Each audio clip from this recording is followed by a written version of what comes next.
रायपुर में होने वाले कांग्रेस के राष्ट्रीय महाधिवेशन का काउंटडाउन शुरू हो चुका है। महाधिवेशन की तैयारियां लगभग पूरी हो चुकी हैं। 24 से 26 फरवरी तक चलने वाले महाधिवेशन में देश भर से 12,000 से ज्यादा पदाधिकारी शामिल होंगे। कांग्रेस ने मध्य प्रदेश से आने वाले एआईसीसी सदस्यों की सूची भी जारी कर दी है।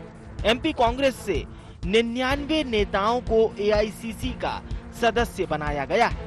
इसमें पूर्व सीएम कमलनाथ के साथ उनके बेटे नकुलनाथ, दिग्विजय सिंह के साथ उनके बेटे जयवर्धन सिंह और कांतिलाल भूरिया के साथ उनके बेटे विक्रांत भूरिया को एआईसीसी की सूची में जगह दी गई है। लेकिन अब एआईसीसी सूची पर कांग्रेस के भीतर ही सवाल खड़े होने लगे हैं। दिग्विजय के अनुज लक्ष्मण ने ट्वीट के जरिए पार्टी को नसीहत दे डाली। लिखा कि उनकी जगह जयस प्रमुख हीरालाल अलावा को आमंत्रित किया जाए। इधर कांग्रेस में एक बार फिर गुटबाजी क्या सामने आई, उधर बीजेपी ने इसे फौरन लपक लिया। बीजेपी नेताओं के बाद अब सीएम शिवराज सिंह चौहान ने कांग्रेस पर तंज कसा। शिवराज ने कांग्रेस को खानदानी पार्टी बताया। कहा कि कांग्रेस में खानदान के माता पिता, बेटा, भाई बहन राज करते हैं और दूसरों को मौका नहीं मिलता। पार्टी कार्यकर्ता सिर्फ दरी बिछाने का काम कर रहे हैं और कांग्रेस परिवार के लोग राज कर रहे हैं। वहीं कांग्रेस पर तंज कसते हुए गृह एवं जेल मंत्री डॉक्टर नरोत्तम मिश्रा बोले कि ये डेलीगेट नहीं, फैमिली गेट की सूची है। कांग्रेस के वरिष्ठ नेताओं को कांग्रेस संभालने से ज्यादा हमारी गद्दी कौन संभालेगा, इसकी चिंता है। खानदानी पार्टी है। खानदानी मतलब एक खानदान की कई माँ बेटा, बहन, भाई बहन की पार्टी, पिता पुत्र की पार्टी। दूसरों की जरूरत ही क्या है? कार्यकर्ता दरी बिछाए और हम राज करेंगे। डेलीगेट की सूची देखी कांग्रेस की, ऐसा लग रहा है जैसे फैमिली गेट हो। आदरणीय दिग्विजय सिंह जी, जयवर्धन सिंह जी, आदरणीय कमलनाथ जी, नकुलनाथ जी, आदरणीय कांतिलाल जी भूरिया जी, विक्रांत भूरिया जी। इनको कांग्रेस से ज़्यादा परिवारों की चिंता है कि परिवार के उत्तराधिकारी कैसे आगे बढ़ जाए। हमारे आदरणीय सचिन यादव जी तो इसलिए रह गए कि उनके भाई आदरणीय अरुण यादव जी ने भावी मुख्यमंत्री पर सवाल खड़े कर दिए। इसके कारण से ये फैमिली गेट में बच गए। हालांकि पार्टी में उठे गुटबाजी के स्वर से कांग्रेस नेता इत्तेफाक नहीं रखते। अधिवेशन को बड़ा मंथन बताकर कांग्रेस बीजेपी की ही घेराबंदी करती दिखाई दी। कांग्रेस की कोई भी सूची जारी होती है, बीजेपी को पेट में बड़ा दर्द हो जाता। आंतरिक लोकतंत्र है हमारा। एआईसीसी डेलीगेट्स की जो सूची जारी हुई है वो ऐसे किसी ने जारी नहीं कर दी है, बल्कि चुनाव के माध्यम से जारी हुई है। भारतीय जनता पार्टी इसको क्या समझेगी? जिन लोगों में आंतरिक लोकतंत्र नहीं होगा, जिनकी पार्टी के अंदर लोकतंत्र का एक शब्द नहीं होगा, वो इसको कैसे समझेंगे, कैसे जानेंगे? उनका सिर्फ ये काम बन गया है कि कुछ भी सूची आए उस पर आरोप लगाओ। आज सबसे बड़े परिवार का हस्तक्षेप, सबसे बड़े परिवार का जो वंशवाद चल रहा है भाजपा में, संघ परिवार का, उससे तो छुटकारा पाले भाजपा। कांग्रेस और गुटबाजी का चोली दामन का साथ है, ये बात एक बार फिर साबित हुई। कांग्रेस का राष्ट्रीय महाधिवेशन अभी शुरू नहीं हुआ है, उसके पहले ही पार्टी नेता मुखर नजर आने लगे हैं। बहरहाल वजह चाहे जो भी हो, लेकिन अधिवेशन से पहले कांग्रेस में उठे रहे हल्के विरोध के स्वरों पर बीजेपी चटकारे लगाने से भी नहीं चूक रही। अब बड़ा सवाल यह है कि क्या लक्ष्मण सिंह की नसीहत पर कांग्रेस अमल करेगी? सवाल यह भी कि क्या लक्ष्मण सिंह ने एक बार फिर बीजेपी को बैठे बिठाए एक नया मुद्दा दे डाला? Bureau report, IND 24।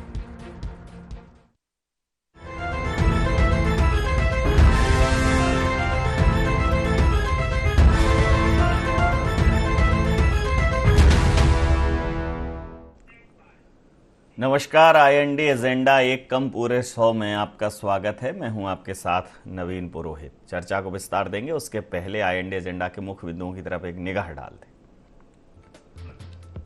क्या AICC की सूची में हावी दिखा वंशवाद? क्या सूची में आदिवासी नेताओं को किया गया नजरअंदाज? भारतीय जनता पार्टी ने डेलीगेट को क्यों कहा फैमिली गेट? क्या लक्ष्मण सिंह की नसीहत पर पार्टी करेगी अमल? नमस्कार, इन्हीं सवालों के साथ चर्चा में आप सबका पुनः स्वागत है। रायपुर में होने वाले कांग्रेस के राष्ट्रीय महाधिवेशन के लिए एआईसीसी ने जो डेलीगेट्स की सूची जारी की है, उसमें मध्य प्रदेश से जो एआईसीसी के लिए डेलीगेट्स की सूची आई है उसमें कई वरिष्ठ नेताओं के नाम नहीं हैं और 99 लोगों की इस सूची में कांग्रेस ने कोई शतकीय काम नहीं किया है। इसमें बहुत सारे महत्वपूर्ण नाम छूटे हैं और उस कारण से भारतीय जनता पार्टी कांग्रेस के इस सूची पर सवाल उठा रही है। सूची पर सवाल उठाने का एक और बड़ा कारण स्वयं कांग्रेस की तरफ से कुछ वक्तव्यों ने दिया है। लक्ष्मण सिंह जी ने कहा है कि जो हीरालाल अलावा हैं वो वरिष्ठ नेता हैं हमारे आदिवासी समाज से, उनका नाम हटाकर उनके स्थान पर हीरालाल अलावा का नाम जोड़ा जाए। तो इस नसीहत के क्या मायने होंगे, इसी पूरे मुद्दे पर भारतीय जनता पार्टी तंज कस रही है। वो कह रही है कि ये दिग्विजय सिंह जी, जयवर्धन सिंह जी, कमलनाथ जी, नकुलनाथ जी, कांतिलाल भूरिया जी, विक्रांत भूरिया जी, इस कुल मिलाकर ये परिवारवाद का गेट है, ये फैमिली गेट है बेसिकली। ये डेलीगेट सूची नहीं है, ये फैमिली गेट सूची है। इस पूरे मामले पर भारतीय जनता पार्टी बहुत ही व्यंग्यात्मक लहजे में कांग्रेस के ऊपर सवाल उठा रही है। इसी पूरे मुद्दे पर करेंगे चर्चा। हमारे साथ चर्चा में शामिल हैं चेतन सिंह जी, नेता हैं मध्य प्रदेश भारतीय जनता पार्टी के। अमित तावरे साहब, प्रवक्ता मध्य प्रदेश कांग्रेस के, हमारे साथ हैं। संदीप पौराणिक साहब, वरिष्ठ पत्रकार, हमारे साथ हैं। आप समस्त महानुभावों का बहुत बहुत स्वागत है। सीधा सवाल अमित तावरे जी आपसे बात कर लेता हूं कि डेलीगेशन में भी वरिष्ठता का ख्याल क्यों नहीं रखा? मतलब और 125 नाम हो जाते, क्या फर्क पड़ता? जब 200-250 की आप पदाधिकारियों की यहाँ की लोकल की सूची जारी कर देते हो तो जो वरिष्ठ नेता थे उनका नाम सम्मिलित होना चाहिए था। देखिए, 130 साल पुरानी पार्टी है और भारतीय जनता पार्टी जो आरोप लगाती है 200-250 महामंत्री है, वो तो हमारे इधर तो इतने कार्यकर्ता हैं इसलिए इतनी लंबी सूची है। अब वो नारा देते हैं कांग्रेस मुक्त भारत, लेकिन हमारे इधर कार्यकर्ता और हमारी विचारधारा को मानने वाले इतने लोग हैं, इसलिए हमारी इतनी बड़ी सूची बनती है। अब दूसरी बात पर आते हैं कि वंशवाद की बात और इस तरह की बातें। भाई, जयवर्धन सिंह जी को वहाँ क्षेत्र की जनता ने चुनकर भेजा है, विधायक हैं वो। आदिवासी वर्ग की बात कर रहे हैं ये। विक्रांत भूरिया जी किस वर्ग से आते हैं? और वंशवाद की बात बोलने का तो भारतीय जनता पार्टी को, खैर मुझे नहीं बोलना चाहिए, लेकिन मैं पूछूंगा कि विश्वास सारंग जी कौन है, दीपक जोशी जी कौन है, अनुराग ठाकुर जी कौन है? इतनी बड़ी सूची है कि ये कार्यक्रम कम पड़ जाएगा आधा घंटा यदि मैं इनके वंशवाद के नाम लूँगा तो। रही बात डेलीगेट की जो सूची आई है, जो हमारे आंतरिक लोकतंत्र जिंदा है, उसका उदाहरण मैं आपको दूंगा। ये भारतीय जनता पार्टी के लोग आरोप लगाते रहे कि अब माँ नहीं रहेंगी, अब बेटा आ जाएगा, बेटा नहीं रहेगा तो बहन को अध्यक्ष बना देंगे। हमारे इधर चुनाव हुआ, 2 लोगों ने चुनाव लड़ा, दलित वर्ग के हमारे अनुभवी नेता अध्यक्ष बने और किस तरीके से उस दलित व्यक्ति का अपमान भी भारतीय जनता पार्टी के नेताओं ने किस तरीके से किया, ये हमने सबने देखा है। तो ये आरोप लगाते रहे, कुछ भी आरोप लगाते रहे, इनके आरोप लगाने से कुछ नहीं है। और जिस तरीके से व्यंग्यात्मक आपने कहा, व्यंग की स्थिति में तो भारतीय जनता पार्टी है, उसको अपनी स्थिति की चिंता करना चाहिए कि जो नए नए लोग आए हैं और जैसा कि उन्होंने कहा कि कार्यकर्ता सिर्फ दरी बिछाने का काम करते हैं। देखिए, दरी बिछाने का काम तो वो लोग भी कर रहे हैं जो कल तक ये नारा लगाते थे कि माफ़ करो महाराज, हमारे नेता शिवराज, आज वो महाराज के कार्यक्रमों में दरी बिछा रहे हैं। और जो पुराने भारतीय जनता पार्टी के कार्यकर्ता हैं, जैसे हमारे बड़े भाई चेतन भाई भी बैठे हैं, देखिए कितने सीनियर हैं, सालों से मेहनत कर रहे हैं, वो भोपाल के अच्छे लीडर हैं, लेकिन उनको ना विधायक बनाया गया ना मंत्री बनाया गया। जो कल के आए हुए लोग हैं वो विधायक मंत्री सब बन गए। तो ये कैडर बेस्ड पार्टी है।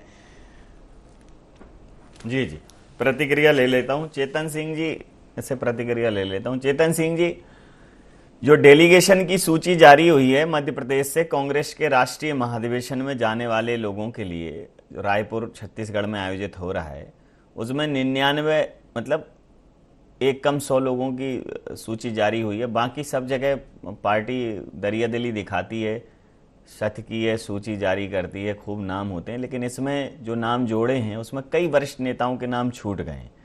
तो अब आप उस पर तंज कस रहे हो। भाई आप, इनकी प्रक्रिया है, आप उसे कह रहे हो ये फैमिली गेट सूची है, डेलीगेट सूची की जगह स्वयं मुख्यमंत्री महोदय भी तंज कस रहे हैं। देखिए नवीन जी, माननीय प्रधानमंत्री जी ने जब लाल किले की प्राचीर से परिवारवाद और वंशवाद को लेकर के कहा था, तब उस दिन साफ हो गया था कि भारतीय जनता पार्टी में चाहे वो किसी भी राजनीतिक दल का बेटा हो, अब ये नहीं चलेंगे। हमारे यहाँ भी पहले चला है, मेरे मित्र सही कह रहे हैं, हमारे यहाँ भी परिवारवाद के आधार पर कई लोगों को प्रवेश मिला है और आज वो अपनी सेवाएं दे रहे हैं। लेकिन जिस दिन से माननीय प्रधानमंत्री जी ने इन बातों को लेकर के उल्लेख किया है, उस दिन के बाद भारतीय जनता पार्टी में किसी भी नेता के पुत्र पुत्री या उनके परिवार के लोगों को एडजस्टमेंट, सेटलमेंट, टिकट, ये सब बंद हो गए। और इस देश में एक उदाहरण है, ये बिरला उदाहरण है। देश के यशस्वी प्रधानमंत्री माननीय मोदी जी के आवास पर, चाहे तो मेरे मित्र से मैं कहूंगा कि आप भी निकाल करके देखिए कि परिवार के किसी भी व्यक्ति को आज दिनांक तक, जब मैं आपसे बात कर रहा हूं, किसी को पीएम हाउस में प्रवेश नहीं मिला। अगर माननीय प्रधानमंत्री जी ने कोई बात कही है तो उसको आचरण में ढाला है और उसमें ढले हैं तब जाकर के कहिए। अब आपका परिवार है, मीडिया पूछ रहा है तो उस पर प्रतिक्रिया तो देनी पड़ेगी, लेकिन इतना तो तय है कि कांग्रेस पार्टी के लाखों लाख कार्यकर्ताओं को, एक परिवार के लोगों को पालने पोसने के लिए, उनकी ताजपोशी करने के लिए दांव पर लगा दिया जाता है। ये कैडर बेस्ड पार्टी कैसे हो सकती? आप लीडर बेस्ड पार्टी हो। अरे चलिए प्रतिक्रिया ले लेता हूं। हम भी मानते हैं कि आप दलित नेता हैं। दलित मैं प्रतिक्रिया ले लेता हूं तब तक कि आपका तकनीकी जो समस्या है वो भी दूर हो जाती। हो गई क्या? बिल्कुल जी तकनीकी समस्या नहीं है नवीन जी। रही बात दलित नेता की, नहीं, वो 5G का दौर है ना। हाँ, नहीं, दलित 5G नेता का दौर है, चाहे वो किसी भी नेता, सारे नेताओं का। देखो अपने देश में यार, ये जो इसमें ऐसा नहीं लगता कि चेतन साहब, इसमें जी जो शब्द है ये निकाल दें, क्योंकि देखिए जब 2G था तब भी ऐसा ही था, 3G 4G 5G, और आप फिर ज्यादा होता है तो आप जीजा जी और फूफा जी तक चले जाते हो। तो मेरा कहना ये, इसका भी नाम बदलो, तब तक इसमें सिग्नल में स्पीड आएगी नहीं। ये हिंदुस्तान का सिस्टम है, बहुत घुन लगा हुआ है, बहुत दीमक लगी है। माननीय प्रधानमंत्री जी ठीक कर रहे हैं, थोड़ा समय लगेगा नवीन जी, इसलिए हमको थोड़ा इंतजार करना पड़ेगा। जी। मैं तो बात यही कहूंगा कि जब हमारे मध्य प्रदेश में अगर कांग्रेस के 265 पदाधिकारियों की सूची जारी हो सकती है, तो ये सच बात है कि वनांचल से नेतृत्व करने वाले आदिवासी लीडरों को भी, बंधुओं को भी डेलीगेट्स में स्थान मिलना था।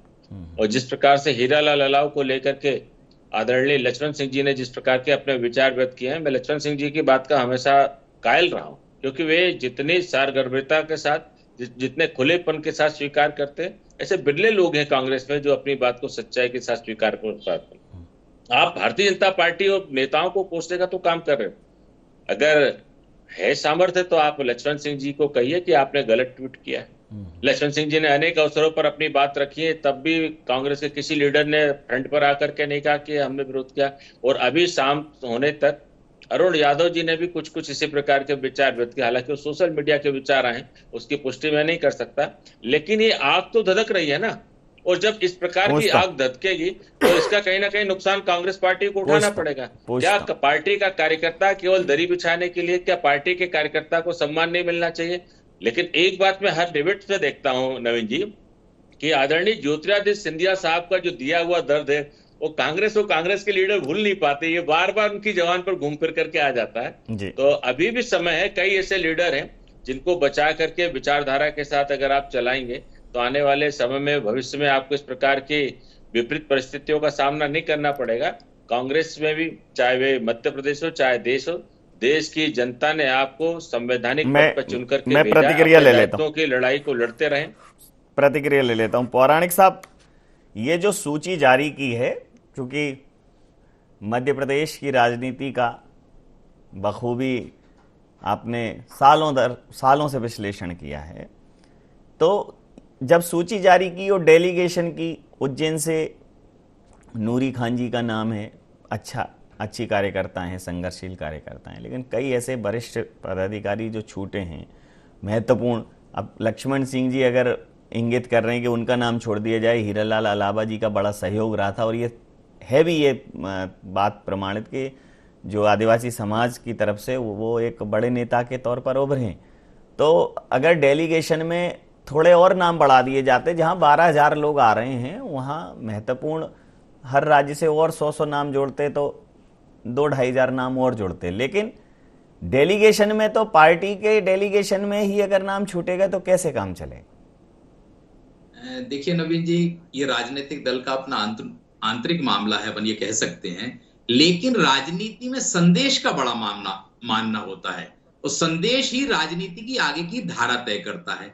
मध्य प्रदेश की राजनीति में आदिवासी वर्ग, जो लिस्ट की बात आ रही है, उसमें सबसे ज्यादा अगर कोई प्रभावित हुआ है तो आदिवासी वर्ग के नेता प्रभावित हुए हैं। जैसे लक्ष्मण सिंह ने तो सीधे कह दिया है अलावा का नाम। आप उमंग सिंगार को भी देखिए, ठीक है वो पारिवारिक मसले में फंसे हुए हैं, उलझे हुए हैं, लेकिन क्या राजनीति में अगर कोई व्यक्ति किसी मामले में उलझ जाता तो उसे आप निकाल के बाहर फेंक देंगे? सवाल यह है कि आपने वो संदेश देने से आप चूक गए जिसकी इस दौर में जरूरत थी। मध्य प्रदेश में वर्तमान दौर की राजनीति अनुसूचित जाति और जनजाति के करीब घूम रही है। राहुल गांधी की यात्रा भी उसी इलाके से गुजरी, निमाड़ और मालवा से, जहां उन्होंने आदिवासियों की ज्यादा बात की। अब आपके डेलीगेट्स ही अगर आदिवासी नहीं हैं तो वहां जाके मध्य प्रदेश का पक्ष रखेगा कौन? और आपने एक चीज और कर दी, एक तरफ आपने आदिवासियों को जगह नहीं दी, दूसरी तरफ परिवार के लोगों को। मैं कहता हूं विधायक तो बहुत से हैं ना, 96 विधायक है मध्य प्रदेश से, तो दिग्विजय सिंह का बेटा ही क्यों विधायक डेलीगेट होगा? सचिन यादव क्यों नहीं होंगे? इसका जवाब तो पार्टी को देना पड़ेगा। क्या निर्वाचित सिर्फ जयवर्धन सिंह है? क्या निर्वाचित नकुलनाथ अकेले हैं? और भी बहुत से विधायक हैं, फुंदेलाल मार्को हैं, तमाम लोग हैं। इनको जगह क्यों नहीं दी, इसका स्पष्टीकरण आने वाले समय में पार्टी को देना पड़ेगा।